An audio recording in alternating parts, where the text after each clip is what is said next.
If you don't submit to control, if you're a radical, you're less likely to be loved. You're not fitting in with society. You're viewed as an outsider.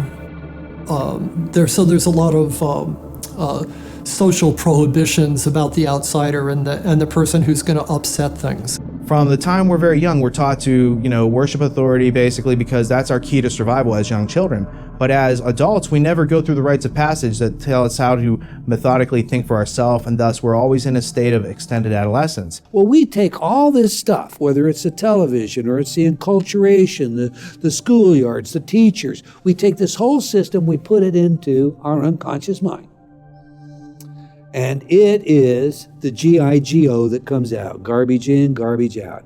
We simply, in that computer language, have harnessed our own power by accepting all these beliefs as though they are factual, whether it's the flat earth of Columbus, or it's the idea that I'm not good enough to be or to do something I've dreamed to do. To the degree that the individual loses a sense of what freedom really means for himself, mind control is working.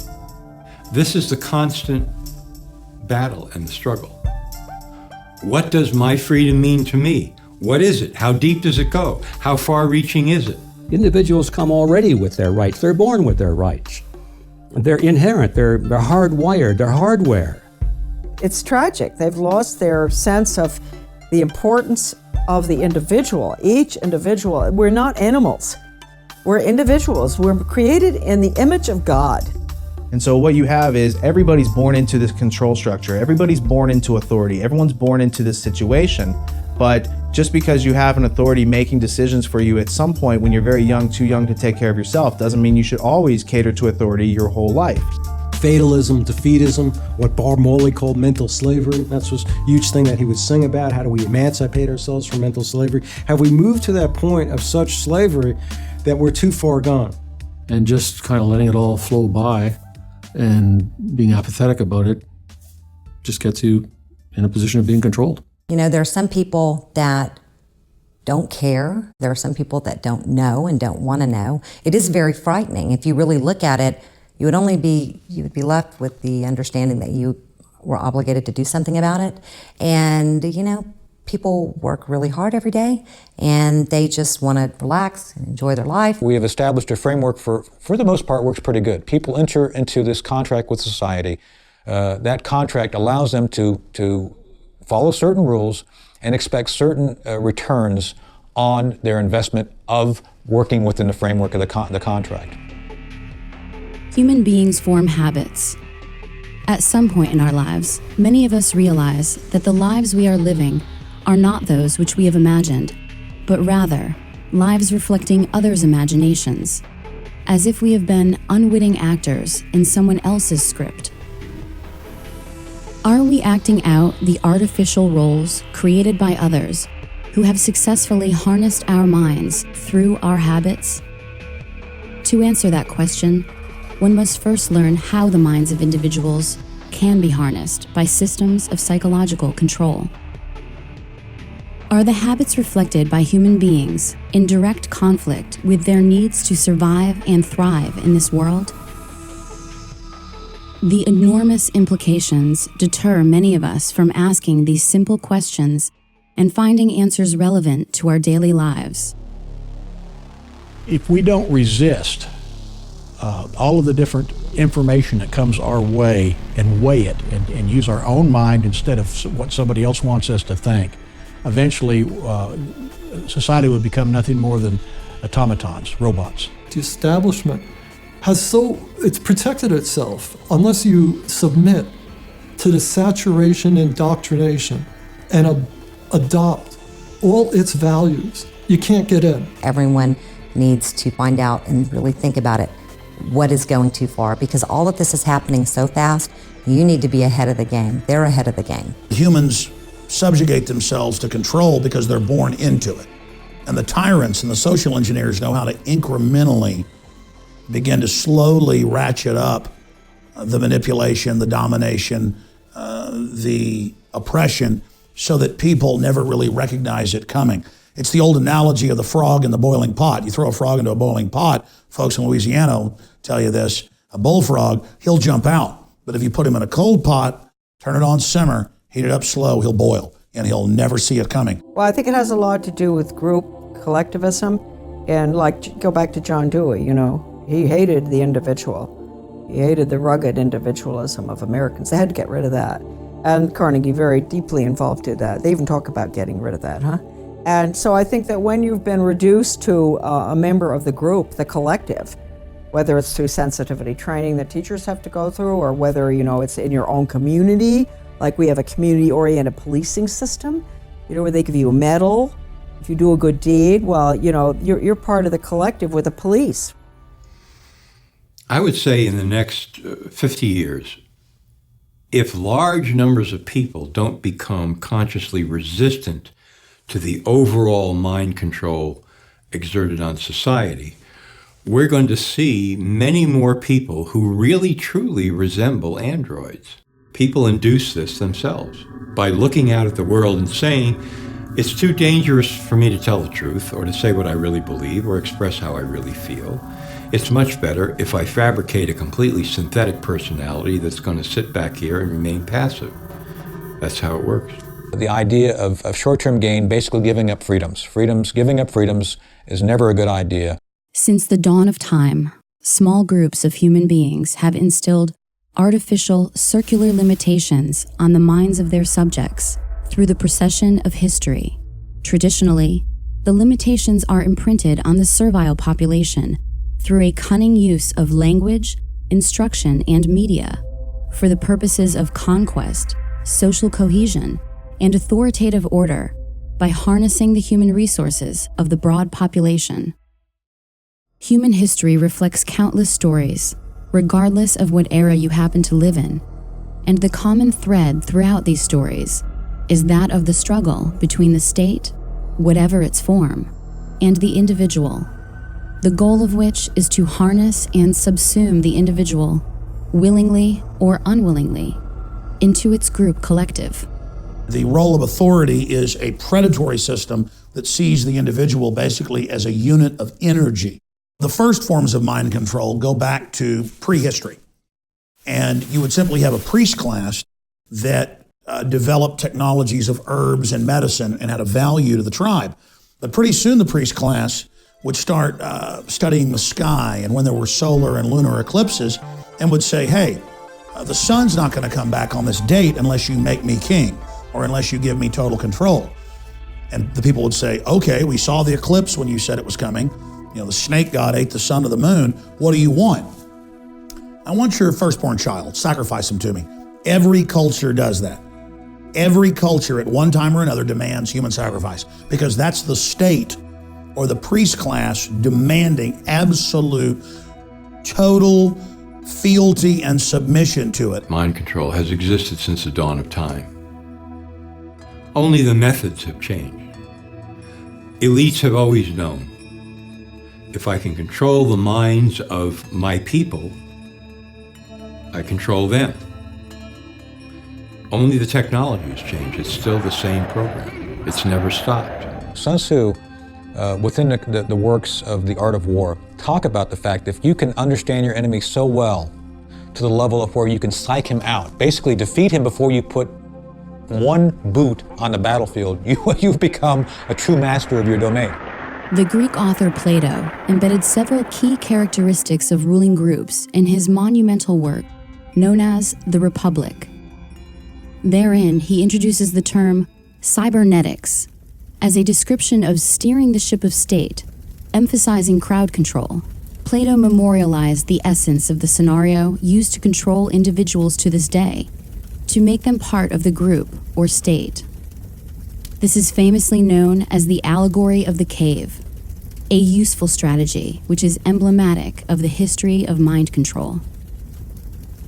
The idea of cybernetics first shows up in Plato's Republic, I believe it's book 6, and in the Greek original text it's read kybernetes, but you can easily discern how this word tied into cybernetics, the control of not only nations, but how the making of individuals into the collective that forms the nations came about. As we've moved through history, Every great leader has had to understand the potential of information, the potential of speech, the potential of words, the potential of books. What is a citizen, if not someone willingly or unwillingly participating in the machinations of the state? How would we acquire the habits of citizenship without stimulus from the state and our response to it? Attention! Attention! This is your beloved leader, Og the Exalted. There will be a special giant joy rally today at Og Memorial Stadium.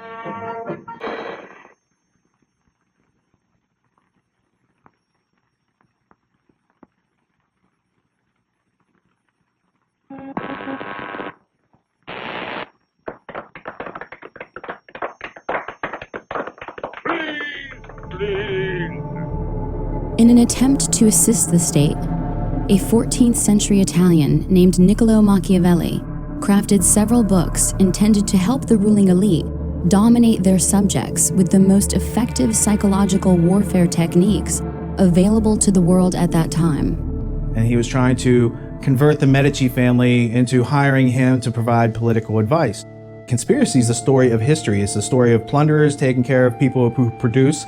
They claim to take care of them through government, which doesn't give you anything it doesn't take away first. So it's not creating something out of nothing. It's very real what they're doing. They're taking your rights or taking some people's rights and adding more to someone else's rights. Concurrent to Machiavelli's efforts, the consequences of tyranny were sowing the seeds of liberty throughout Europe, with authors like Etienne de la Boétie of France leading individuals to consider their situations and discover effective means to achieving liberty for all.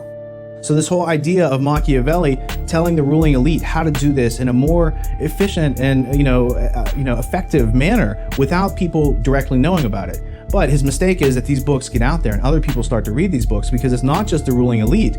This starts to have an influence in Europe.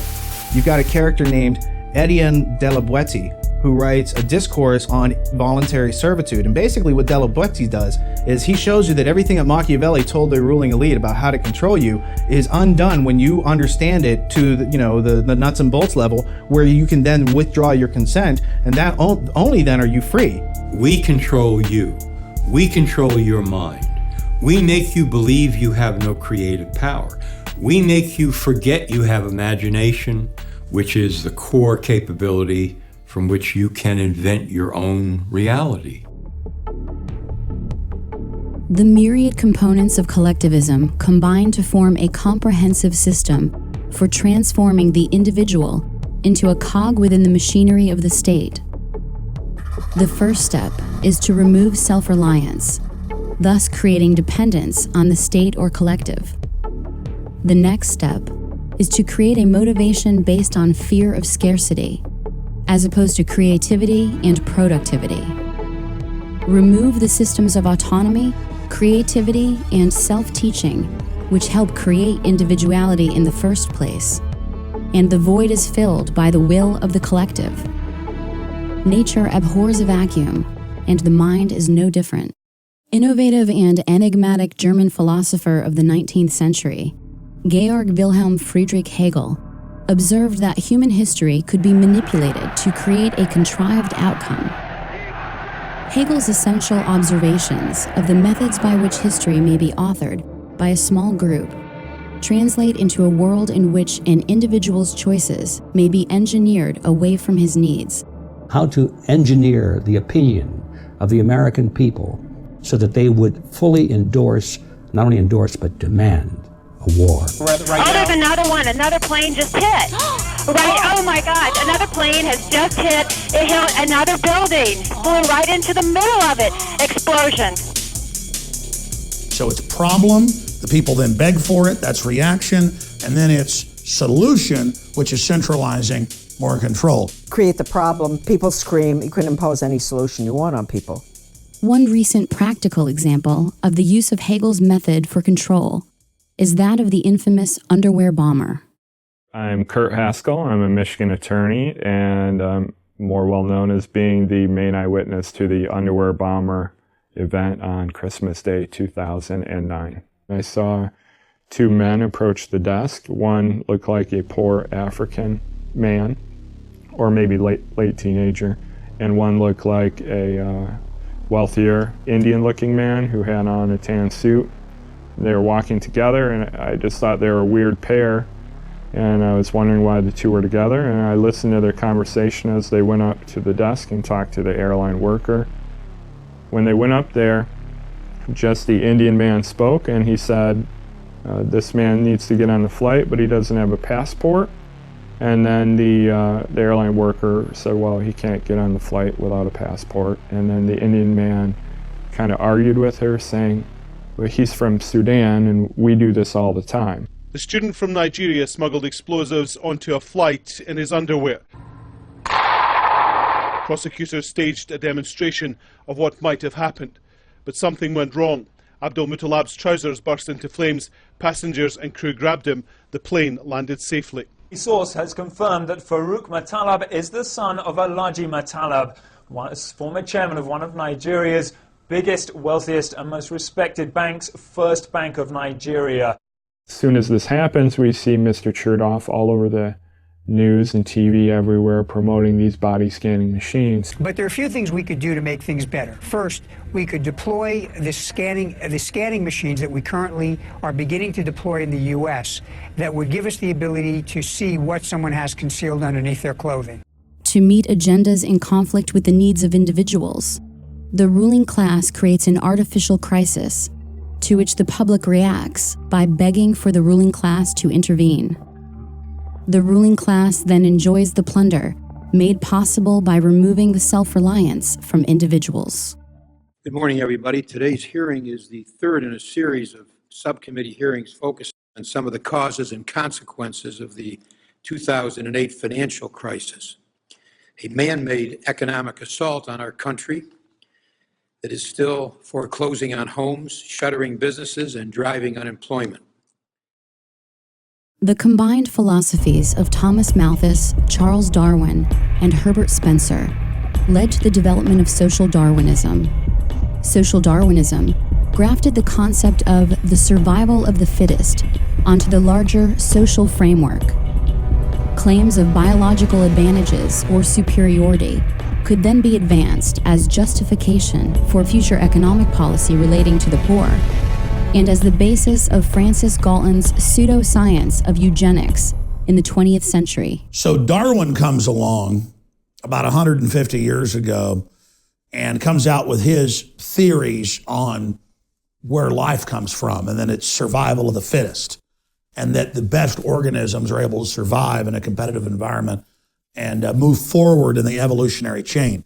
And whether that theory is correct or partially correct or totally wrong is a side issue.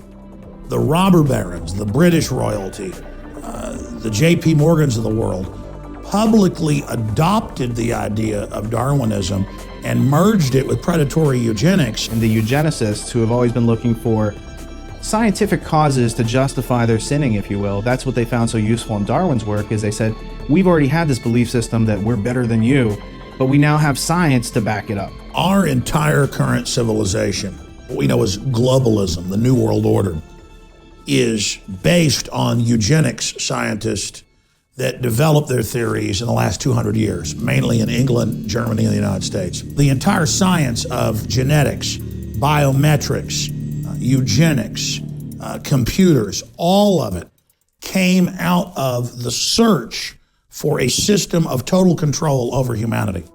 So the issue with eugenics is it claims to be a science of self-adaptation for human species. So it sounds like a great thing if you're an individual. You want to make yourself better. If you reproduce, you want your kids to be strong and survive. However, the people who are doing it are taking and making a bunch of decisions for other people and violating volition and their free will all over the place because that's their modus operandi.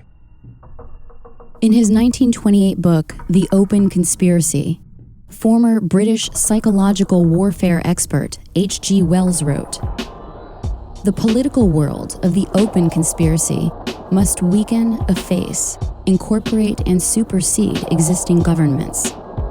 The character of the open conspiracy will then be plainly displayed. It will be a world religion.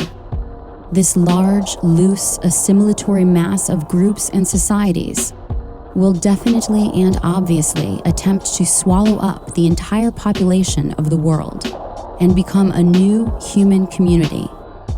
The immediate task before all people, a planned world state, is appearing as 1,000 points of light, but generations of propaganda and education may have to precede it.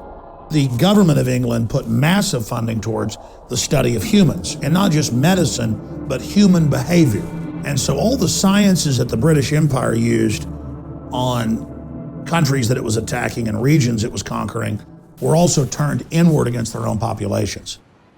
In 1948, Eric Blair, the British journalist and author who assumed the nom de plume of George Orwell, wrote the iconic dystopian novel 1984. In it, Orwell outlined a collectivist future governed by technocrats, in which a Big Brother totalitarian state maintains control of society through constant panopticon-inspired surveillance, fueled by a perpetual war and emboldened by both covert and overt forms of mind control and mass persuasion. The premise of the panopticon, it was a architectural design that was set up to maximize the power of surveillance. So if the prisoners didn't know, they could never tell if they were actually being watched at any one time, so they would have to assume that they were always being watched. Through 1984, Orwell introduced the concept of newspeak into popular culture, a debased language structure that would suppress the ability of the masses to upset the power of the state by regulating their thoughts through an illusory police force known as the thought police. Orwell's notion of doublespeak demonstrated the cognitive dissonance inherent in tyrannical structures. As the meanings of the words change, the meaning in society is lost. And fortunately, we have been able to raise our standard of living without sacrificing the spiritual side of life, which means so much to the American family. Thomas Henry Huxley, the man known as Darwin's bulldog, produced a number of grandchildren, the two best known and most influential being Julian and Aldous Huxley. Sir Julian Huxley, an evolutionary biologist, was elected as the first Director General of the United Nations Educational, Scientific, and Cultural Organization, and also served as both Vice President and President of the British Eugenics Society. So the Huxley family is highly interesting because T.H. Huxley is the teacher over H.G. Wells who becomes a famous protege. But Huxley's whole family is not only intermarried and working on these eugenics ideas themselves, but they have, he has a famous son and grandson and all sorts of famous cousins that tie into the Darwin-Wedgwood family. So notably, you have Aldous Huxley, who coins the phrase Brave New World in 1932 with his novel, which is really describing a technocratic future by which people are pharmaceutically drugged into loving their servitude. I think what is going to happen in the future is the dictators will find, as the old saying goes, that you can do everything with bayonets except sit on them. That if you want to preserve your power indefinitely, you have to get the consent of the ruled. And this they will do partly by drugs, as I foresaw in Brave New World, partly by these new techniques of propaganda. They will do it by bypassing the sort of rational side of man and appealing to his subconscious and his deeper emotions and his physiology even, and so making him actually love his slavery. I mean, I think this is the danger, that actually people may be in some ways happy under the new regime, but they will be happy in a situation where they oughtn't to be happy. Leveraging the fact that the 20th century opened up numerous avenues for shaping and controlling the thoughts and behaviors of the population, the ruling elite contrived new ways of obscuring useful facts while peddling useless ideas to the American people. Advertising, in addition to fundamental changes in education, produced a population of non-thinkers whose false understanding of basic concepts instilled through public schooling led to generations of people who feel they are magically endowed with the ability to somehow attain knowledge without first observing the landscape of available, credible evidence. One such artifact of credible evidence which demonstrates that our lives are being scripted by the ruling class is a 1966 textbook authored by Georgetown professor Dr. Carroll Quigley, titled Tragedy and Hope, A History of the World in Our Time. In it, Quigley details a secret society, partially funded by central banker Lord Rothschild, enacted by Cecil Rhodes and led by Lord Alfred Milner, and the Round Table Journal of International Affairs, which Quigley terms the Milner Group. The first questions most people ask upon hearing of such a book are, why is it so important? And why do so few know about its existence? This is a key book. It's almost like the Rosetta Stone to decode everything they're doing.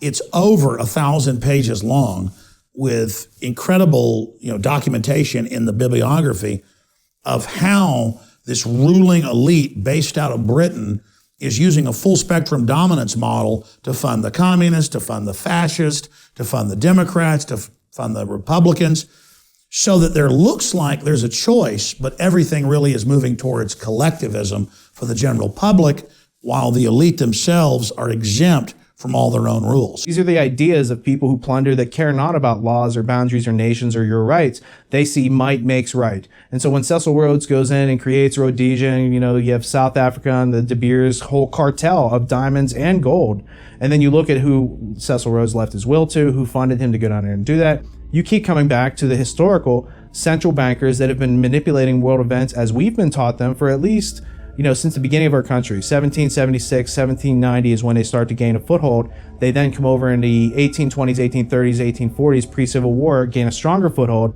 And by the end of the Civil War, we're completely switched over to a system that we had fought 60 years before to overthrow. Once the power structure got all the best and brightest students of the world and put them through Rhodes Scholar type programs, not just in England, but in other nations, they could then control the brain trust and have a fully programmed new generation to take control of the governmental, corporate, and media systems to carry out the program.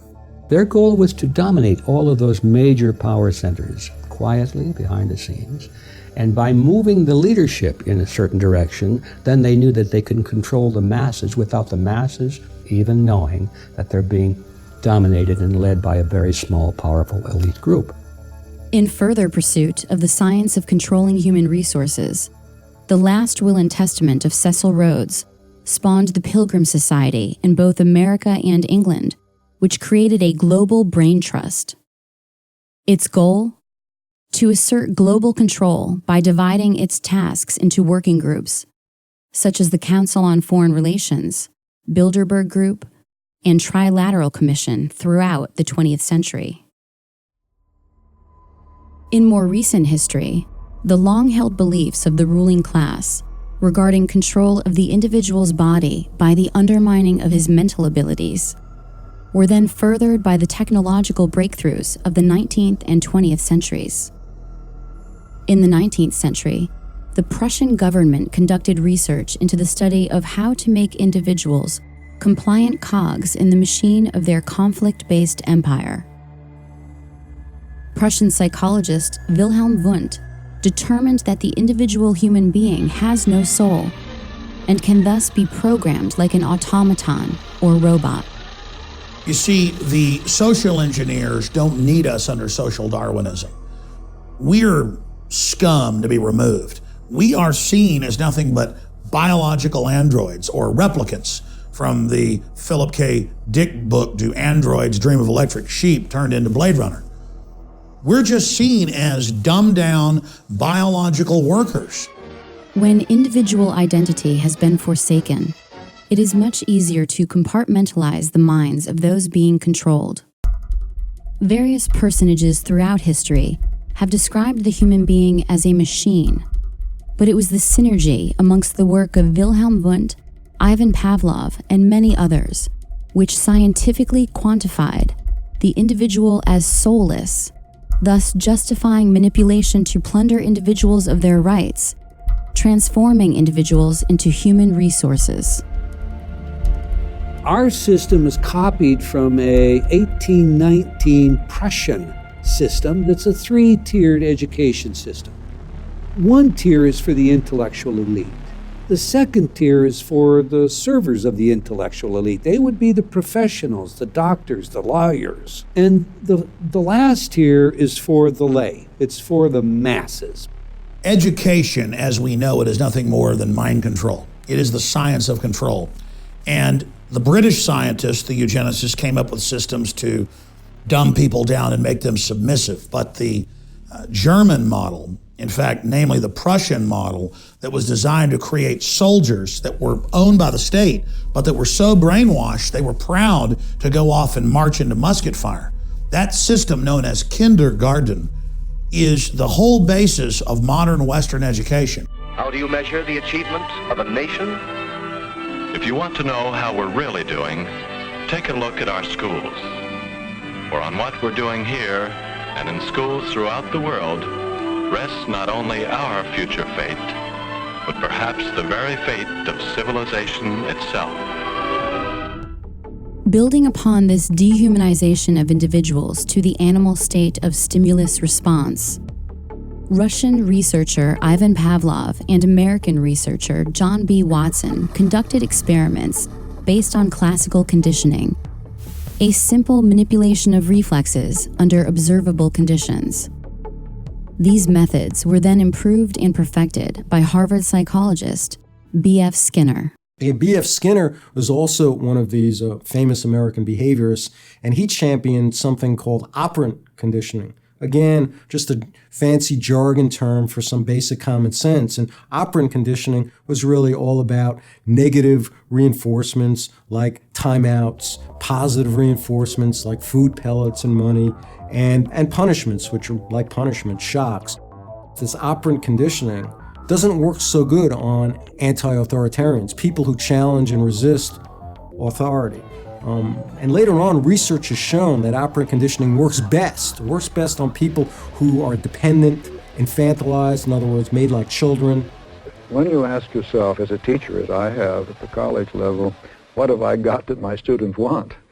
It's sometimes a pretty discouraging question, but you can discover things which will be reinforcing to students at any level. And that has been done. A great deal of progress has been made. There are things in an ordinary, even say a ghetto classroom, lower grades or high school, that can be used as reinforcers.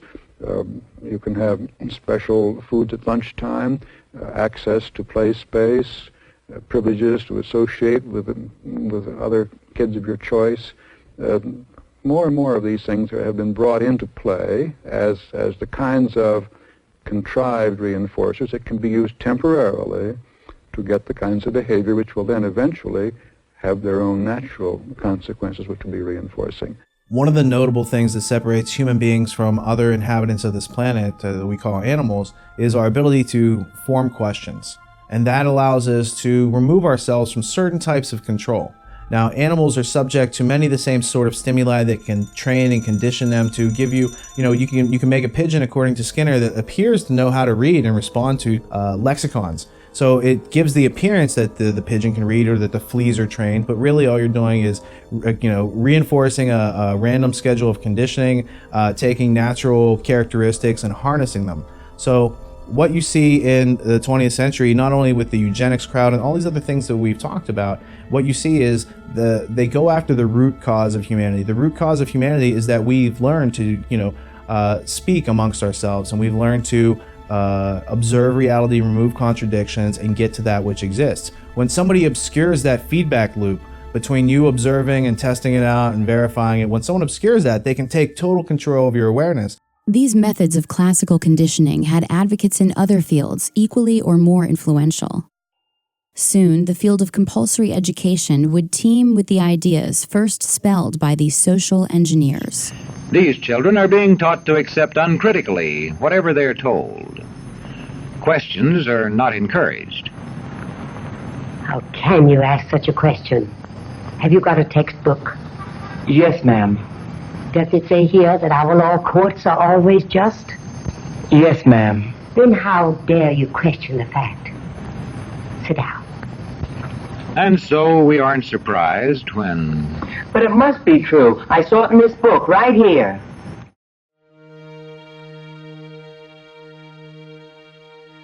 The education our children are going to get has nothing to do with education. It is training our children to be resources, human resources, that's the way they refer to us, to spin off profits for the globalists. The greatest barrier to discovery is not ignorance. It's the illusion of knowledge, and that's what the 15,000 hours in compulsory schooling really entrains and conditions into us, is that you've been told this story of the people in South America. And so you think you know about it. And it's not until later in life when you might come across more information about conquistadors and how Jesuits infiltrated all the religious systems and took all the riches out and basically harvested this whole area. And this is the example of plunder in South America that went on for hundreds of years. So until you have this other piece of information to bring this into focus, you think that what you were taught in public schooling during that 15,000 hours is really what's going on. And it's not until you bump up against reality, as George Orwell said, usually on a battlefield, that you have to consider that which you were taught to believe versus the objective evidence that exists.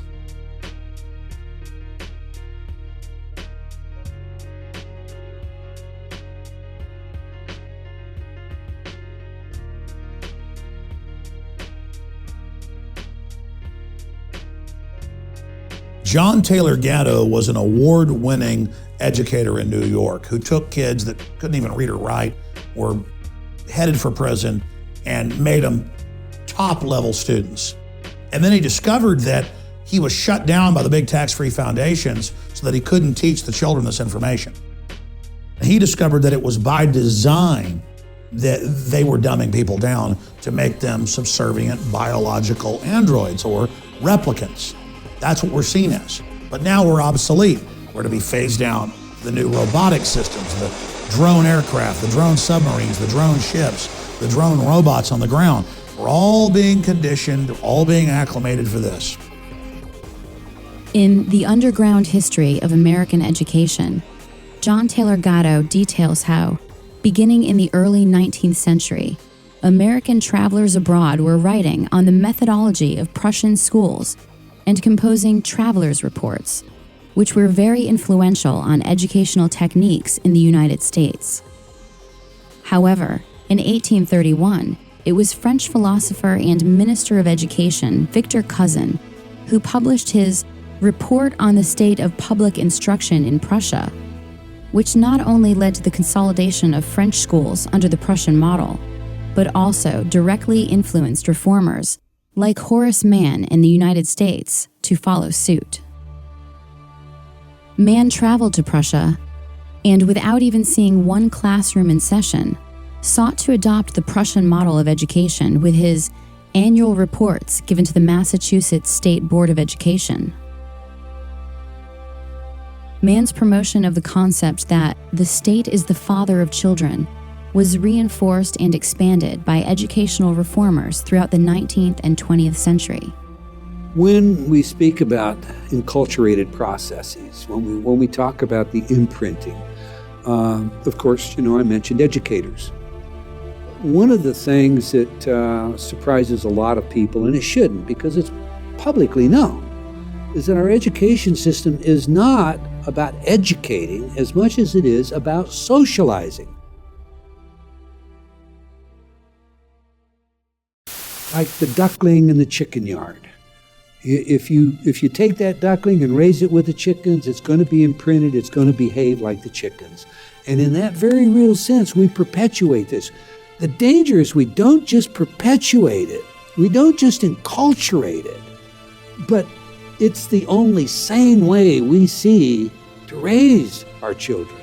And the result is there's no escaping it. C.S. Lewis said, when training, which is Skinner, Pavlov, beats education, civilization dies.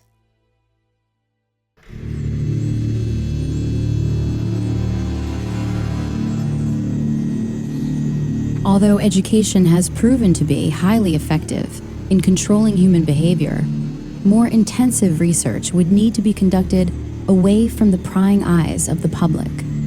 The Tavistock Institute was set up by the British Empire to really study mind control and to scientifically drill down into human behavior and put in textbook form systems of basic control so that could be duplicated out to government and corporate entities. And Tavistock has been involved at every level of social engineering. The Tavistock Clinic was founded in 1920 and operated as part of the Psychological Warfare Division of the British military. It was initially a voluntary outpatient clinic for treatment and research and was made up of general physicians, neurologists, and psychiatrists to facilitate the treatment of neurosis and shell-shocked British soldiers returning home from World War I. Going through their own publications on Amazon, you can find that some of their books cost like $18,000, $20,000. And what that tells me is they don't want the average person to be anywhere near getting their hands on this book, because what it gives you inside those books is the teacher's edition, to use an abstraction, as opposed to the students sitting around the class not knowing what the answers to the questions are. There's a group of people who are being given the answers to all the questions about how we act, react, and how we've been understimulated with curiosity in order to make us more subordinative. You could say much of our world today is the world of the Tavistock Institute and Edward Bernays. Having been instrumental in the Tavistock Clinic and director of the Tavistock Institute of Human Relations, it was former officer and consulting psychiatrist to the British Army, John Rawlings Rees, who created the concept of the psychological shock troops, or culture warriors, a federation of psychiatrists which he intended to disperse across the globe to make it, quote, possible for people of every social group to have treatment when they need it, even when they do not wish it, without it being necessary to invoke law. The Tavistock Institute's influence did not stop simply at social psychology. Kurt Lewin, former head of Britain's Psychological Warfare Bureau, was a German refugee who became the founder of modern social psychology in the 20th century, an early consultant to the OSS, and an influential researcher with the Tavistock Institute in the area of management thinking and action research, specifically focused on the tactics of managing change within society.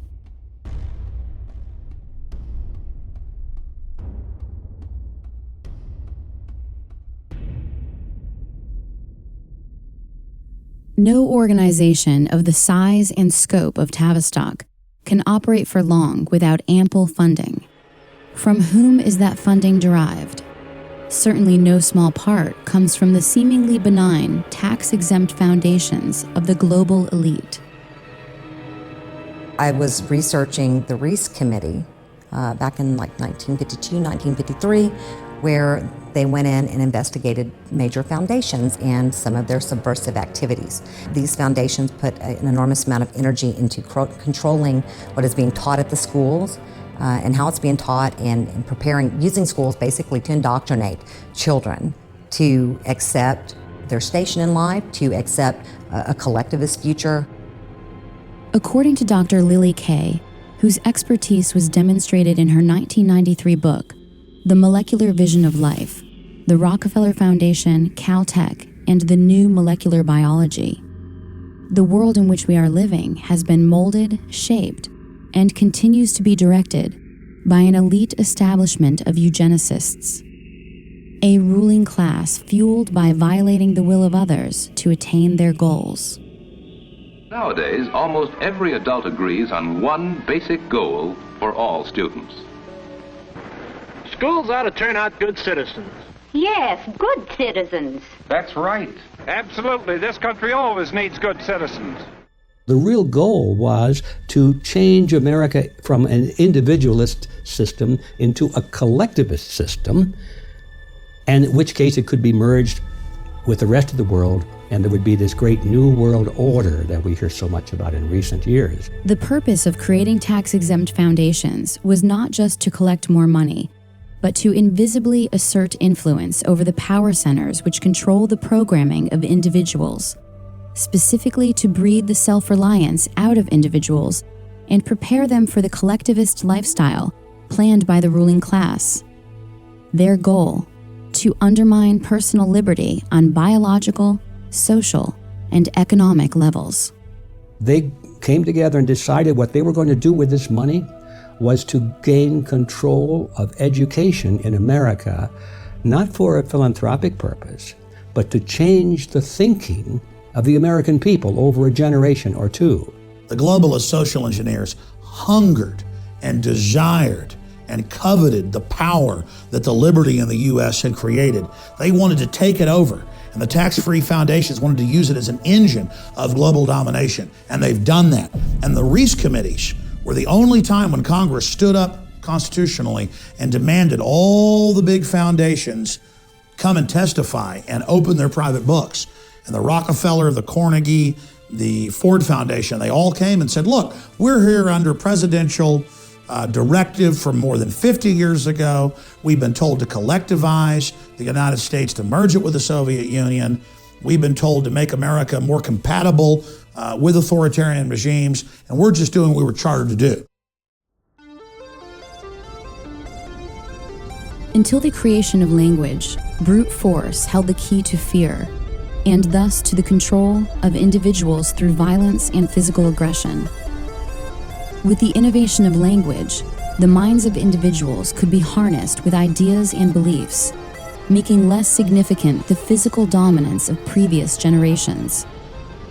This is how, for example, men of small stature could keep otherwise brave and ferocious gladiators as household slaves, whose deaths could be used for profit and entertainment. Out of the ashes of World War II rose the specter of human experimentation in the form of the 1939 to 1945 exodus of Nazi intelligentsia to continue their research and experimentation under the protection of national security. After being denazified, they were given new identities to live among those against whom they had fought. We brought Wernher von Braun over here and several other scientists, including those that were involved in concentration camp medical experiments, including mind control experiments. A lot of these guys were, as far as the State Department was concerned, war criminals. They were linked directly to the Nazis and therefore couldn't get visas, couldn't come into the United States. So the CIA set up this series of programs to route everybody around the State Department visa requirements, get them into the country. Everybody knows about the race at the end of World War II to get Nazi scientists. The Russians wanted them, the United States and England wanted them.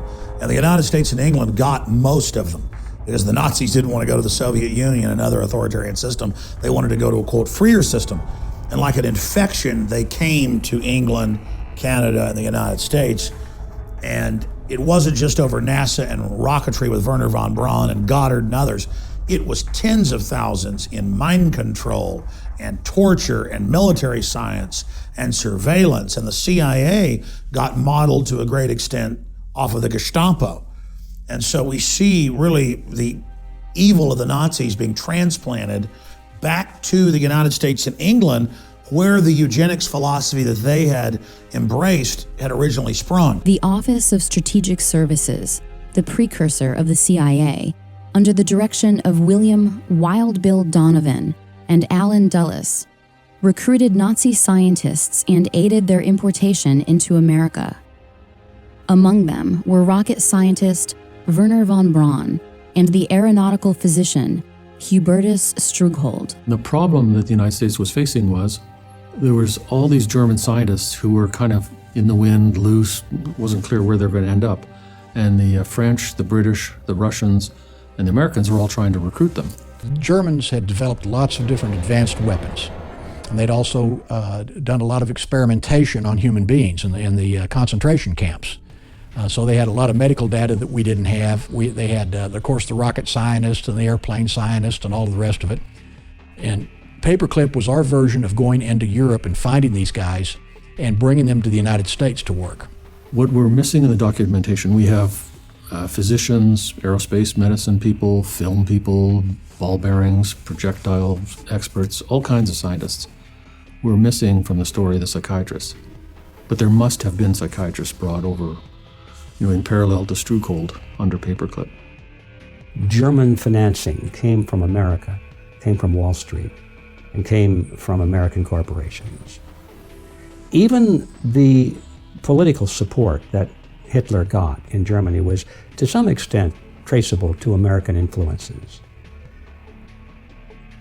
Prior to World War II, American financiers, banks, corporations, all decided that there was money to be made in pre-war Germany. After all, they all knew that Germany was preparing to become a military aggressor, and it needed money to construct vehicles of war.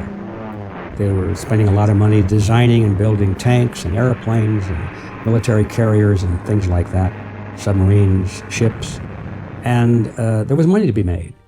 And so Wall Street and some of the largest corporations like AT&T and even Ford Motor Company got very much involved with the Nazi regime. The experiment that went on became known as Nazi Germany starts in World War I and the Versailles Treaty in Paris 1919, basically giving the Germans the short end of the stick, giving them war reparations that they can't possibly pay, totally unrealistic. Now, this famous German banker named Hjalmar Schacht gets together with a guy from the Bank of England named Montague Norman, and they create something in 1932 called the Bank for International Settlements. And they use this as a clearinghouse for all the national debts, but really it's being used to launder money. What you find then is that same group, Hjalmar Schacht, becomes Hitler's banker.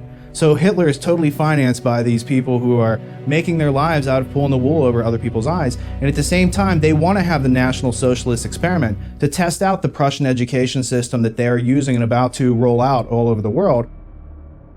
Following the 1945 completion of Operation Paperclip, the CIA created MK-Ultra, a top-secret mind control research project which was managed by Sidney Gottlieb under the direction of Alan Dulles.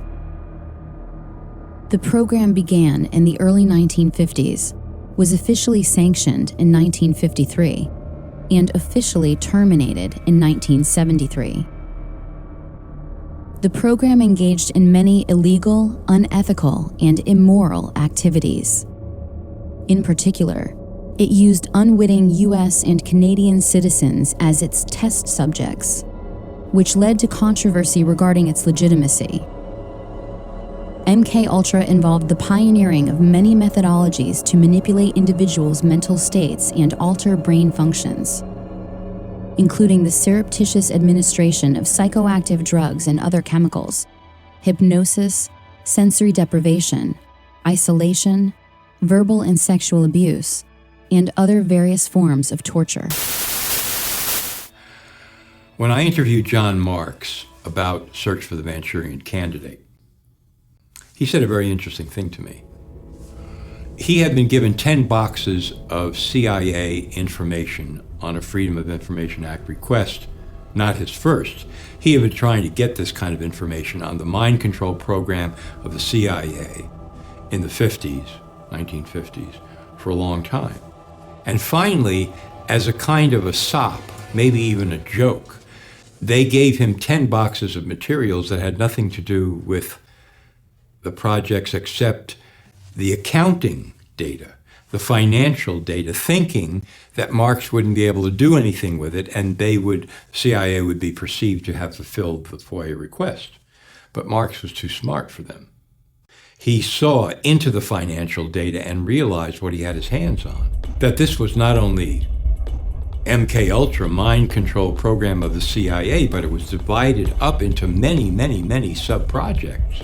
And he had some of the funding details that provided the foundation for him to move forward in his research and discover what they were really up to. The military started the Artichoke Project and the Bluebird projects, which I think was the Navy one, and they were trying to figure out, can we make a Manchurian Candidate? Can we make a super soldier? Can we control what people think and do and how they act on the battlefield? Can we make somebody braver than they really are? And it was getting up to where they were asking questions, can we create kamikazes like the Japanese had? In 1994, President Clinton created the Advisory Committee on Human Radiation Experiments, which was tasked with investigating the instances of federally funded research using ionizing radiation on human beings. Based on the documents made available to the committee, they identified nearly 4,000 cases of human radiation experiments taking place between 1944 and 1974. This included a series of federally funded experiments in which unsuspecting hospital patients were injected with plutonium.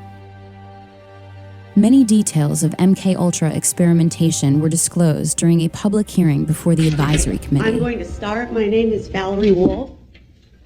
In listening to the testimony today, it all sounds really familiar. I am here to talk about a possible link between radiation and mind control experimentation that began in the late 1940s. The main reason that mind control research is being mentioned is because people are alleging that they were exposed as children to mind control, radiation, drugs, and chemical experimentation, which were administered by the same doctors who are known to have been involved in conducting both radiation and mind control research. Written documentation has been provided revealing the names of people and the names of research projects in statements from people across the country. It is also important to understand that mind control techniques and follow-ups into adulthood may have been used to intimidate these particular research subjects into not talking about their victimization in government research. People talk about MK Ultra in two senses. It's kind of like an umbrella term for all mind control programs. But technically, it's just a specific program that ran from the 50s into the 60s. And it stopped in 64. Therefore, MK Ultra could not be operational today. But something like MK Ultra with a different name surely must be.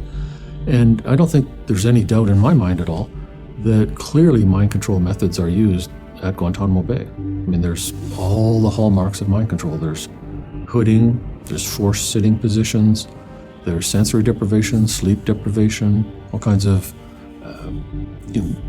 attacking a person's belief system, sexualizing the interrogation, subjecting them to things that go against their religious faith, probably hallucinogens and drugs, can't document that, waterboarding.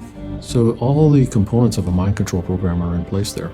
The hearings weren't really about that, and the women didn't have solid documentation, but they told the kind of stories that I hear over and over from mind control victims.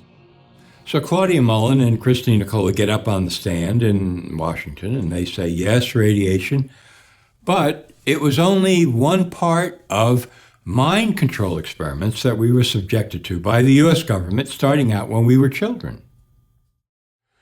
And then somebody on the committee said, from what I've been told by witnesses, pretty much, thank you very much, and now we move on to the next witness. Right. Like, let's pretend none of this took place. In the 19th century, Franz Mesmer's brand of hypnotism entertained countless audiences, which consequently evolved, both covertly and overtly, throughout the 20th century. CIA's Dr. George Estabrooks, a graduate of Harvard University and a Rhodes Scholar, finally created methods of reliable hypnotism, enabling its application to the science of social control. George Estabrooks was a Canadian-born psychologist whose career was at Colgate University in upstate New York. As early as 1943, in his textbook Hypnotism, he described in great detail, going back to the Second World War, taking Marines or other military people, using hypnosis and other programming on them to create a new personality. So he calls that Jones A and Jones B. And the new program personality would be given an assignment, which could be a courier, penetration, any kind of assignment. And the out front regular person would have total amnesia, complete lack of knowledge of the assignment. Estabrooks was a leading authority on hypnosis, programming soldiers during World War II to act as couriers, who were not aware they were hypnotized operatives on a mission. In this manner, the OSS targeted political objectives through the covert methods of assassination and espionage, leveraging the science of hypnotism. Where hands-off hypnotic and pharmacological methods fail, the physical application of actual electrical stimulus directly to the brain becomes the next logical step. In 1964, Yale neuroscientist Jose Delgado implanted radio-controlled electrodes into the brain of an aggressive bull in an attempt to control its behavior in a ring with a matador. With the push of a button, Delgado himself was able to stop the bull in mid-charge. He didn't stop with the bull, but also conducted experiments on cats, monkeys, and even human test subjects. You had people as young as 11 he was doing this to. One was a 16-year-old girl, and there's pictures in his books where she's kind of staring off into space, vacant. Another, she's strumming on a guitar. Another, she's pounding on the wall, all based on what button he's pushing on the transmitter box. Delgado developed what he called a stimoceiver that allowed him to target specific emotions and regulate behavior by aiming radio stimulation at different regions of the brain. His idea of the future is, and this he was totally serious about and described in detail, we're going to put electrodes in the entire population, except probably Dr. Delgado himself, and a few elite generals, and we're going to control the entire population. And this is not going to be fascism, this is going to be the next step in evolution. Dr. Donald Ewan Cameron was a Scottish-born psychiatrist who was president of the American Psychiatric Association from 1952 to 53, and later first president of the World Psychiatric Association. Cameron was directly involved in the brainwashing attempts of Central Intelligence Agency's top-secret MK-Ultra mind control program. Under directives from Sidney Gottlieb and funding from the CIA funneled through various front organizations, he spent years researching and experimenting with behavioral modification techniques. It was here that the CIA funded a series of experiments, severe experiments. The work was done by the Institute's then director, Dr. Ewan Cameron. It is the closest experimentation to brainwashing yet disclosed. His work, unprecedented in psychiatry, consisted of 3 areas which he called sleep therapy, psychic driving, and the ultimate depatterning. Dr. Maurice Dongier, current head of the Allen Memorial Institute. In his psychic driving, so-called type of therapy, he would give the patient intensive electric treatment in order to make the patient regress deeply, become forgetful, and then he would attempt to implant new ideas in the mind of the patient. Now, to a layman, it would appear that Dr. Cameron was trying to take the slate and wipe it clean, the slate being the mind. In other words, brainwashing. Exactly, that's a very good comparison. Brainwashing. Yes, right. Dr. Ewan Cameron was a MKUltra contractor. Officially, it says that he didn't have top secret clearance, but I'm sure that in fact he did. The reason I say that is he was at different times president of the Quebec Psychiatric Association, the Canadian Psychiatric Association, the Society of Biological Psychiatry, and the World Psychiatric Association. Ewan Cameron was the most famous psychiatrist in the world during the 1950s. You name a psychiatric association of any size or scope, he was the president of it. He became a psychiatrist. In fact, at one time, he was the president of the World Psychiatric Foundation, and he ended up immigrating over here from Scotland and was working in Canada under Sid Gottlieb, and he headed up one of the projects dealing with LSD and with different types of mind control projects. He had especially hypnosis. His experiments were basically, there's kind of 2 components to it. One is psychic driving, and the other is depatterning. So depatterning is you give massive amounts of electric shock to the person, like 100 plus treatments, with 6 times the usual amount of electricity per treatment. Completely wipe their minds out, so they don't know who they are, where they are, they don't recognize their children. And then once they're in that state, you can add on barbiturates and other drugs, keep them asleep for weeks at a time, or kind of like half asleep, and then play tape loops over and over and over and over. That's the psychic driving. And the tape loops will be in the doctor's voice or the person's voice, and this is all supposed to program a new personality. It has been alleged in some cases that Cameron held patients against their will for weeks at a time, drugged and unconscious, under the threat of being committed to an institution for life if they did not participate in his treatments.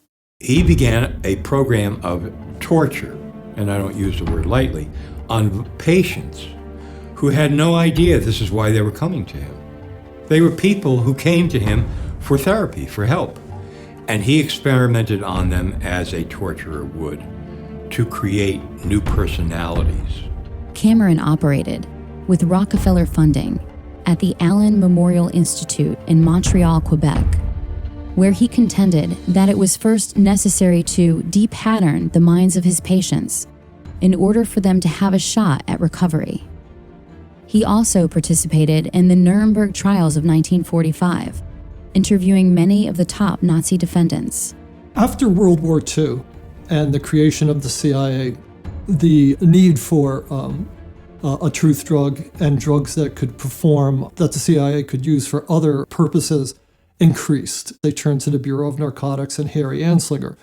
And again, Anslinger anteed up Agent George White to be his lead agent in this program called MKUltra. It started basically in 1952 in New York City. White was working with a CIA officer named Sidney Gottlieb. Gottlieb was chief of the Technical Services Division at the time, and he had access to a lot of LSD. CIA scientists had decided was the drug that they were going to focus on now. Pot wasn't considered quite potent enough to do the things that they wanted to do. White conscripted a couple of federal narcotic agents to help him, a couple of informants, narcotic agent informants to help him, and went into the streets of New York and got a softcore pornographer named Gil White to help him as well. Apparently White had his own sexual perversions, which have been written about. He was into S&M, so he had a couple of qualifications for the job, which went beyond just being a federal agent who could perform these functions. He actually was good at acting out the sorts of things that went on in the drug underworld. In 1953, the program was formalized, and it was called Midnight Climax. And White had a safe house in New York City, with which the CIA outfitted with a two-way mirror, with microphones and recording devices, so that White and the CIA scientists could actually film people who had been surreptitiously dosed with LSD. The program expanded beyond merely LSD. And what they found out was that the safe houses themselves were probably the most valuable aspect of this program. Prostitutes that were in their employ that would bring people to these apartments, and they could actually record them while they were doing drugs. In 1960, the CIA opened another safe house in New York City.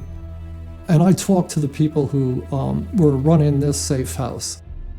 And one of the narcotic agents said to me that they felt that the CIA was actually using this safe house when dignitaries were visiting the UN, or politicians were coming to New York City to talk to the mayor or state or even federal officials, that they were using filming them and potentially using the films for purposes of political blackmail.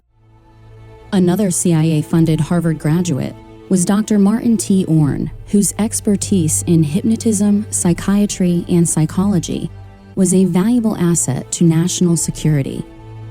A close friend of Dr. George Estabrook's, Orne's work in hypnoprogramming at Cornell in the 1960s was funded by the Human Ecology Fund and the Scientific Engineering Institute, both of which received funding from the CIA. To provide cover for operations like Midnight Climax, the CIA's MKUltra psychiatrists formed the False Memory Syndrome Foundation to obscure the facts of these covert experiments, creating confusion enough to deny acts of pedophilia, cult abuse, and other inconvenient truths of CIA activities. The False Memory Syndrome Foundation's board was a who's who of MKUltra. There, Dr. Orne was joined by another CIA MKUltra psychiatrist, Dr. Jolyon West, who was the protege of Dr. Ewan Cameron. Like his esteemed MKUltra colleagues, West was infamous for his hypnoprogramming abilities, using words to make patients believe that their memories of abuse were just figments of their imaginations. The people who started the False Memory Syndrome Foundation, Pamela and Peter Fried, stated to public that Peter had been falsely accused of incest by his daughter, whose name is Pamela. She's now the editor, has been for quite a few years, the editor of the Journal of Trauma and Dissociation, to which I've contributed numerous papers. And it's really the main journal for the study of multiple personality, which was created on purpose in the Manchurian Candidate programs under MK Ultra, Artichoke, Bluebird. Contractors on that included Jolly West and Martin Orrin, and they're on the board of the False Memory Syndrome Foundation, which says that all these cases of multiple personality are created by the therapist, and all the memories are false memories. I cannot dismiss what our intelligence agencies have been able to do by way of mind programming in different forms of research, Project Bluebird, MK Ultra, and so on and so forth. Well, let me just say it this way. Jules Romaine, testifying on behalf of the CIA to Congress, said, and this paraphrase is going to be so close to word for word, it's unbelievable, "We now know that we can take a man and, given sufficient time, educate him to kill his mother and father and eat them in a stew."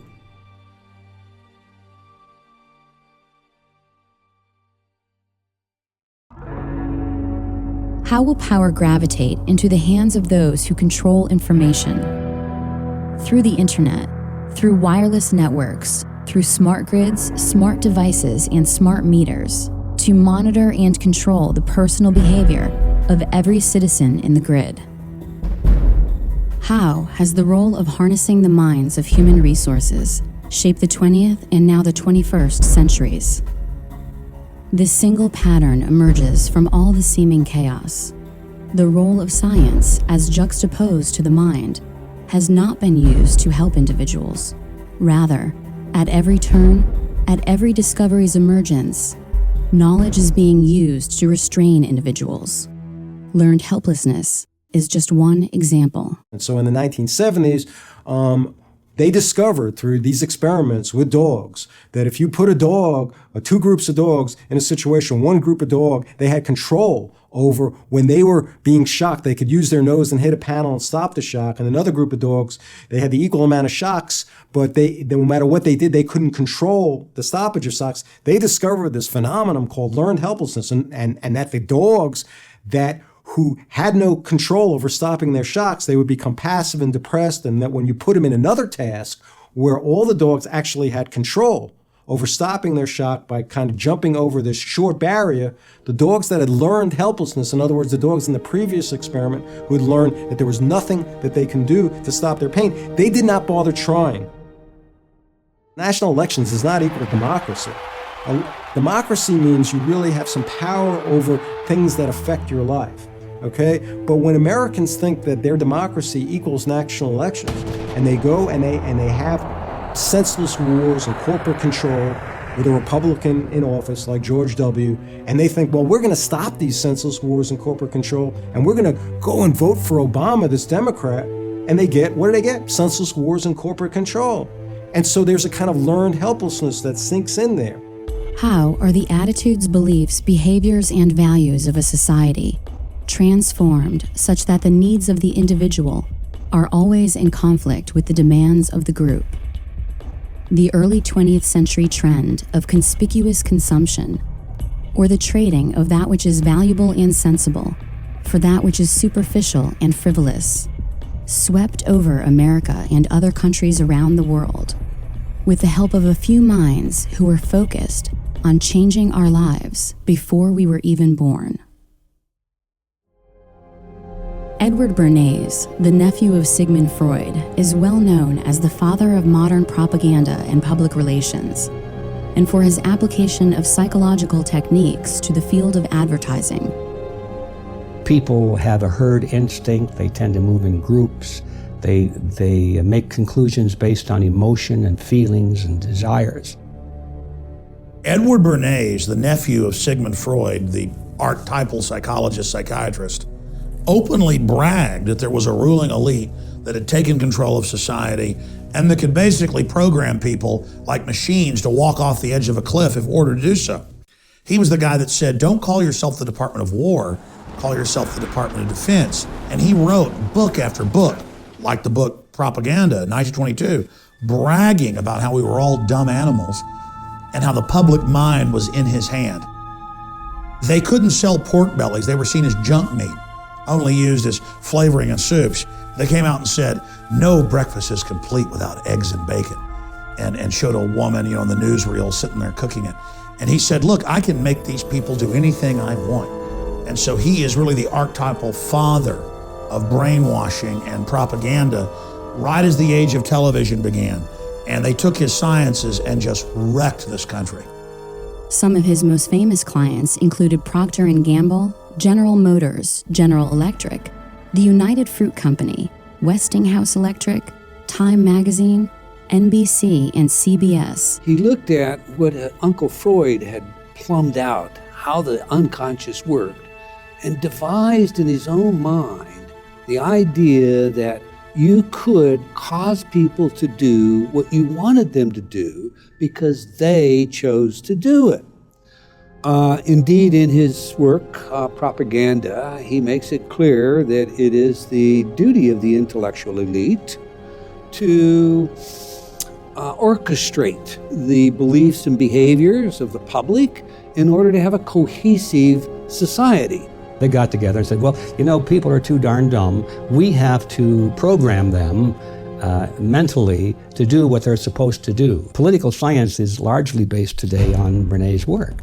In 1917, Bernays served on the Committee for Public Information, otherwise known as the Creel Committee, which set out to change public opinion in favor of the United States' involvement in World War I. At the request of Woodrow Wilson, Bernays personally attended the Paris Peace Conference of 1919, the same year that he would found the first public relations firm in the United States. Advancing some of this work, of course, he was commissioned by Woodrow Wilson and to assist in selling the idea of World War I, that it was about spreading democracy throughout Europe. He is, for all intent and purposes, the father of what we call today neuromarketing. It has been widely reported that Joseph Goebbels had employed Bernays' Crystallizing Public Opinion, the first book written on the emerging field of public relations, while formulating his own propaganda campaigns for Nazi Germany.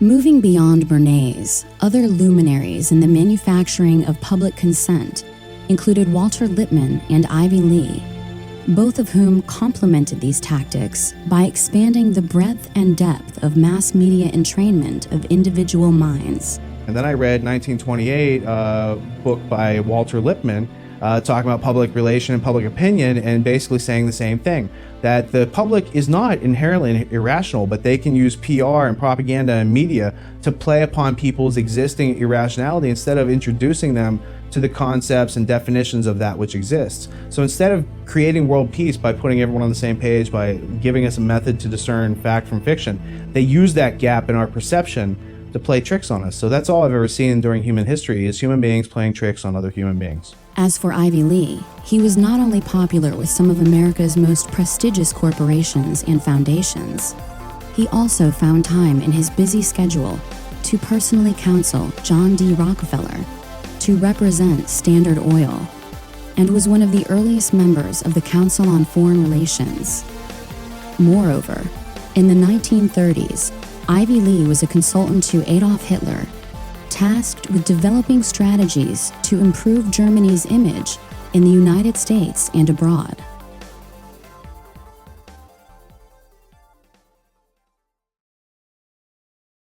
Kids are impressionable. That's why here at this station, we watch the programs and commercials your child watches carefully. He may see bad guys, but not in the role of heroes. He'll learn that crime doesn't pay. Because your child's welfare is our concern, too. That's part of our code. The code of the National Association of Broadcasters for television and the greater public interest.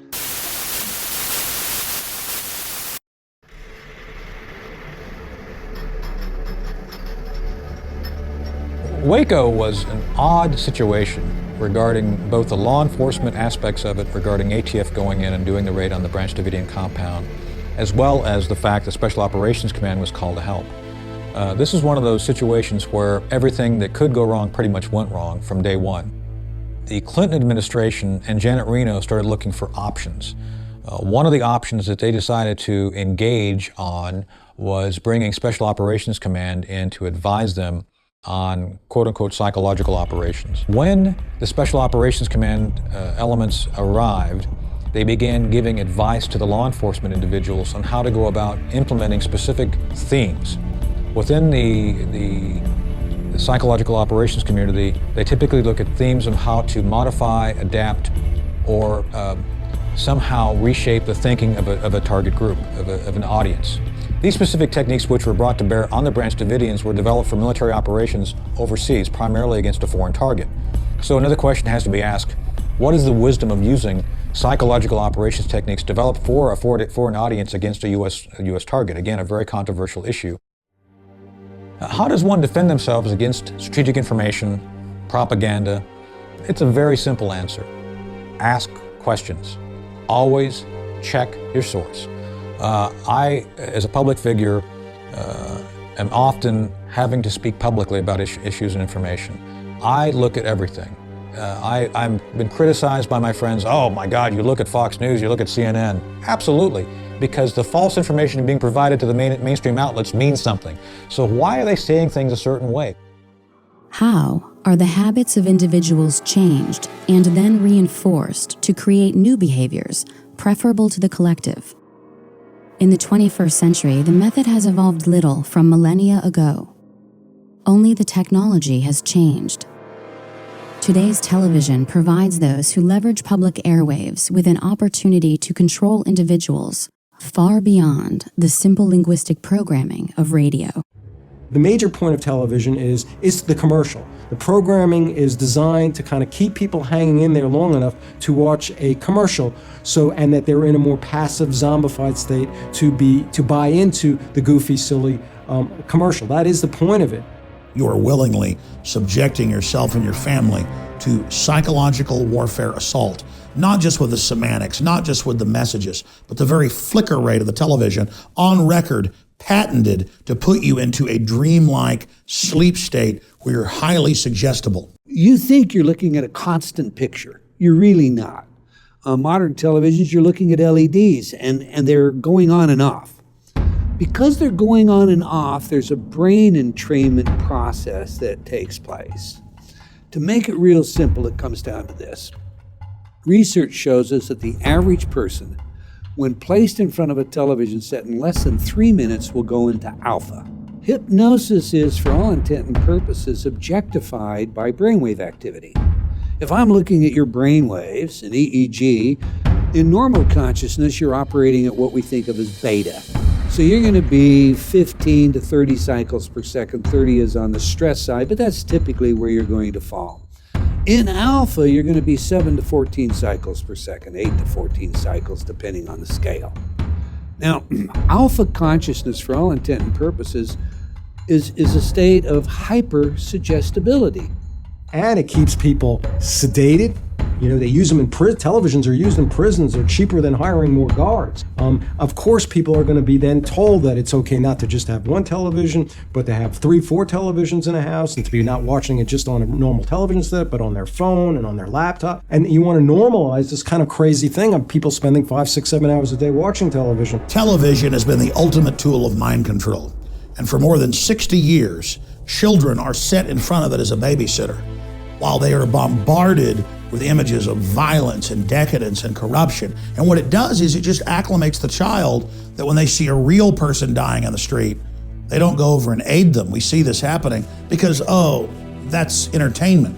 In fact, people now have been recorded laughing at someone hurt because it's just more entertainment. They've had their basic empathy disconnected, cut off. The role of advertising has certainly evolved away from one of utilitarian necessity in communicating the form, function, and value of a product. The application of the behavioral and psychological sciences has played a seminal role in the way corporations now sell products to consumers in American society and internationally. In 1921, after leaving Johns Hopkins University, John B. Watson, the founder of behaviorism, took a job with the J. Walter Thompson Company, and by 1928, he was vice president of the entire firm. Watson introduced new market research techniques into advertising and discovered that sales could be influenced by manipulating images associated with brand names. For instance, blindfolded smokers could not tell the difference between brand name and generic. J. Walter Thompson remains one of the most powerful advertising agencies in the world today. Most people believe that you're going along through life making your own choices, making your own decisions, okay? I decided to do this, I decided to do that, I did that. By watching the brain live time, neuromarketers today know exactly what product to place where, how to package that product, what colors you're going to respond to, what images you're going to respond to, what kind of pre-programming already exists that they can couple it to. And so when you have a society where people are being told at every level to consume, to buy their way into happiness, and that's their only salvation, that's their only way into happiness, is to then you have what I call a kind of fundamentalist consumer society. How is that problematic? Why is that dangerous? Well, when you have people who only care about buying things, you're gonna make people weaker in a lot of ways. You're gonna certainly make them less self-reliant. And when they're told that you just buy your way into happiness, they don't realize that you can gain strength by doing a lot of things yourself, okay? You also make people self-absorbed. A point of all advertising, which is the technology of consumerism, is to get people to care, over focus on every one of their needs and every one of their feelings. So if they're having a bad day, they must focus on that and focus on how depressed they are. Billions and billions and billions of dollars have been spent privately and publicly looking at how to tap into your psyche, how to cause you to make choices that you wouldn't otherwise make, to do things that you wouldn't otherwise do, to consume, whether it's a product or a plank in a political platform. I've also asked the school board to make a part of every day some kind of anti-violence, anti-gun message. Every day, every school, at every level. One thing that I think is clear with young people and with adults as well is that we just have to be repetitive about this. It's not enough to simply have a catchy ad on a Monday and then only do it every Monday. We need to do this every day of the week and just really brainwash people into thinking about guns in a vastly different way. To me, with the media just willing to report whatever the government tells it to report, that gives the government free rein to create whatever story or narrative it wants to create for whatever purpose it wants to create a story for. And that's where we're at. That's why when you put on the 6 o'clock news and you switch from one channel to another, they take their commercial breaks at the same time, they tell the same news stories, and they tell the same news stories at the same time. But then you go to the internet, you go to BBC out of London, or one of the other foreign news services, and you see all kinds of news that we never hear about here. Mass media today is the cutting edge of psychological warfare, and it is nothing but an all-out assault against the general public. When you watch mainline establishment television, you are putting yourself in front of the barrel of a gun. Cognitive dissonance occurs when individuals lack consistency in their methods of thinking, and thus, contradictory elements attempting to reside simultaneously as fact create frustration, confusion, anger, and aggression. It is the difference between what you think the world is and what the world actually is. Cognitive dissonance is really, again, a fancy psychologist term for, again, some common sense, which is this tension that people will experience when they have two opposing kind of ideas. The role of psychology in advertising is to create cognitive dissonance, or the conflict between what you have and what you want. and to fill that void by adapting your behavior accordingly in order to achieve your reward. If an entire society can be properly dosed with mind-altering but culturally approved drugs, this cognitive dissonance may be largely assuaged. With social control as their aim, the ruling class sought to expand their ability to influence the individual. Mind games, those of psychological warfare and advertising, were simply not enough. The opportunity existed to employ chemical treatments, physically affecting the hardware of the brain, to complement the already existing harmful software in the form of effective propaganda and advertising. The tax-free foundations, including the Carnegie and Ford Foundations, followed the lead of the Rockefeller Foundation in the widespread funding of pharmacological solutions to social control. And they say, we will give you $1 million for your medical school if you teach pharmaceutical drugs in your medical school. So the doctors come out, they're very happy because they got this wonderful building, all these high-paid teachers, the best talent, the best brains you can buy, all funded by tax-exempt foundation money. But what comes out of that is that the doctors are taught drugs, drugs, drugs. Psychiatry itself as a profession is one gigantic mind control operation. What happens when the habits demonstrated by groups of individuals reflect the outsourcing of their intelligence to so-called experts and authoritarians who are self-appointed to make decisions on their behalf? You can have a psychiatrist testify in court that somebody has ADHD or clinically depressed or this or that, but every one of those official mental disorders is a total lie and a fraud because there is no diagnostic test for any of these disorders. Not ADHD, not bipolar, not depression, not schizophrenia, not anything that you've ever heard of that is a discrete mental disorder. The American Psychiatric Association has a committee, and they create this thing called the DSM, their Diagnostic Bible. And they decide what goes in there. And they decide that certain people who don't pay attention to boring things have this disorder called attention deficit hyperactivity disorder. And if you accept that you have a disease, as opposed to like, well, maybe I'm somebody who can really pay attention to things that are interesting me, but I'm somebody who's stubborn enough to not really want to pay attention to things that are boring for me. And that maybe that's a good thing. That's how you maybe have something really a worthy contribution, as opposed to allowing people who are bores to fill up your whole life. You only want to listen to things that actually really are interesting for you. If you accept these ideas, though, that you have a disease or there's something essentially wrong with you, you're going to be more a prey to authorities controlling you. And some of these drugs, such as the SSRI antidepressants like Prozac, Paxil, Zoloft, and so on, are known to induce violent behavior, including suicide and homicide. And you have a profession like psychiatry that is seeding the country, like planting seeds in a garden and a farm.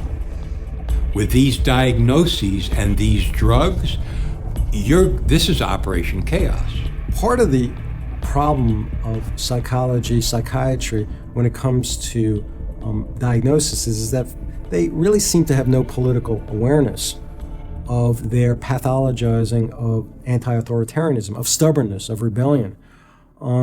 This is, I think, a part of the reason for that is I think that an overwhelming number of psychiatrists, psychologists, mental health professionals are more kind of compliant people. And when they see non-compliant, more stubborn, more oppositional kinds of patients, especially young people, that creates a lot of anxiety for them. And so you have this power, and you do this for 10 years, 20 years, 30 years, 40 years, 50 years. These little seeds, which are drugs, you see, that affect the brain in various unpredictable and horrendous ways. And you have that power to do that for 50 years. Don't you think you could really call that mind control? That's mind control par excellence. If habit is thus the enormous flywheel of society, and habit keeps us all within the bounds of ordinance, then it is our habits which enslave us to the so-called children of fortune. For their fortune exists only because our habits prevent us from outpacing the status quo and growing in the light direction. How might we begin to change our habits such that our actions are no longer in conflict with our needs as individuals to survive and thrive in this world? And what will happen if we do not resist? We're heading toward a system where we're going to have economic collapse, real crisis, be much worse than anything we've seen. We're going to be in a position where most people won't understand how it came about. They won't realize that it's the result of government policies, of corrupt politicians, and so therefore they're going to go to those same corrupt politicians and endorse the same policies, and we're going to get more of the same. And that is where we're headed. It all goes back to people who are smarter than us, who are polymaths, who are organized and have a lot of office supplies and infinite money because they can print it out of thin air and everyone else takes it and says, this is real. That's not real. Your mind is real, objective reality is real, wisdom is valuable because we can learn how to survive together with that. But all these things that they make us think are valuable, like petroleum or any of these other commodities, they're all fear-based. And if we just really understood what was going on and our voluntary role in it, we wouldn't play such a role in our own servitude. So we come to a point in our lives where it's fair to ask, what was the last original thought you had? Would the way you walk, the way you talk, the vocabulary that you use, all of these things are built into the expectation you have of yourself based on the role you have chosen to play in the theater of life as it's been defined to you. Well, I think we're seeing what the consequences are of just complying with everything right now, because that's what most people in America do at this point in time. The consequences are every day you're losing more of your constitutional rights, and your freedom is being taken away more and more and more by this all-encompassing security state being brought to you by your United States government. If you out there watching don't wake up and begin to investigate these facts and prove them for yourself and take action against these people, you are not just committing suicide against yourself, but against all of good humanity. The consequences to non-resistance of control is losing everything that makes us human, that we love, that we cherish. Now think about which laws have been passed recently to give you more rights. There aren't any. There aren't any at all. A lot of folks who are critical thinkers, they realize how powerful these kind of giant corporate government entity is out there. And that kind of understanding that a critical thinker has can be quite painful and can lead to them being depressed and apathetic and giving up. And so we see that throughout history, that a lot of your really great critical thinkers sometimes succumb to depression and substance abuse because they're so overwhelmed, as opposed to others who figure out that conundrum, that if I'm going to be a critical thinker, I'm going to see how powerful these oppressive authorities in my life are, but I can't allow that pain to make me just kind of give up into kind of fatalism and defeatism. Information, knowledge equals power and control. Whatever the public face of something is, whatever they're talking about publicly, there's something else over here they're probably not looking at. And that's why it's important for individuals to look beyond what is being presented publicly.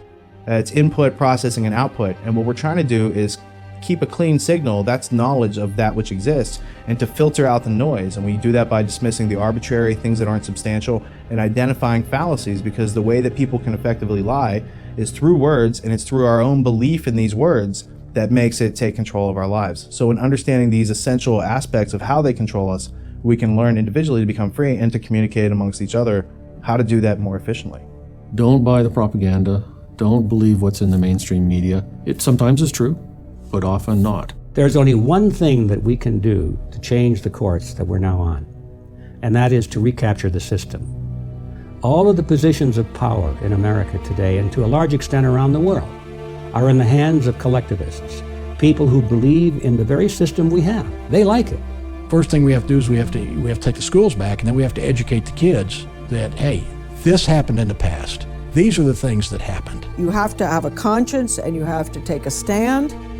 And no matter how many people want to get you in the group, don't be part of that, because you're going to lose your individuality if you become part of the group. You have to kind of forgive yourself, and once you do that, you can have greater compassion for other people who are still being victimized, who are still believing that those who are controlling their lives actually care about them. A large segment of the population that are so-called conspiracy theorists, but I don't have a problem with these people. They should be questioning things that are going on because we can't trust the media to accurately report stories. Activism can help a society that's already falling under the weight of its own stupidity fall a couple of generations earlier, all right, to be able to move into a healthier society. When you get down to the ideas of what we can do to free ourselves, you have to first look at what exists. So what exists is this system is organized, it is there to control the crowd. And if you do not resist it, you lose all individuality, you lose your identity, you outsource your thinking, you are being denied your life. And that is every bit as serious as someone trying to stab you in the back, because without your life, liberty, and the ownership of your own work and your own labor, you have no rights under their systems. Freedom means freedom, not some freedom, but all freedom. As long as you don't take away the life, liberty, or property of your fellow man, you should be free to do everything that you want to do. That's what built this country in the first place. So the solution to the problem is to return to that high ideal, return to that high ground. Then everything is possible.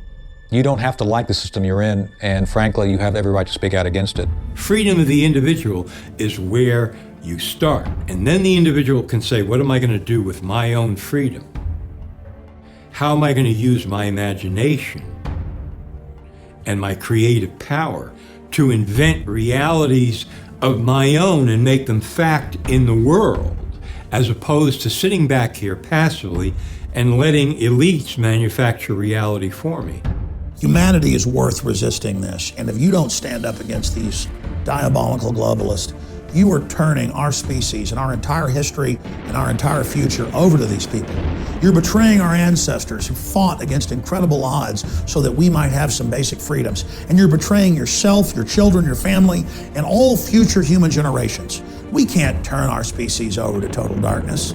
We can't turn our species over to people who love to hurt innocence and who hate beauty.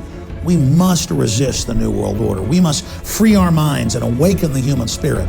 It is time for the sleeping giant that is humanity to awaken